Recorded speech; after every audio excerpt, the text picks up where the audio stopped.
Prva dama Združenih držav Amerike je nepričakovano stopila pred kamere in odločno zanikala, da sta s soprogom Donaldom Trumpom kdajkoli prijateljevala z obsojenim spolnim prestopnikom Jeffreyjem Epsteinom. To be clear, I never had a relationship with Epstein or his accomplice Maxwell.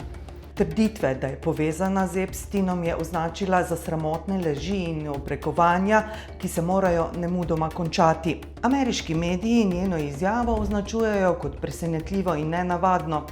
Mnogi so prepričani, da bo njen poskus, da zatre govorice, imel ravno nasproten učinek in sprožil še več ugibanj. Mnogi se že sprašujejo, zakaj se je oglasila prav zdaj. Ameriško pravosodno ministrstvo celotnega dosjeja Epstein še vedno ni objavilo, čeprav mu to nalaga zakon. Sicer pa afera Epstein že 6 let pretresa politično in poslovno elito.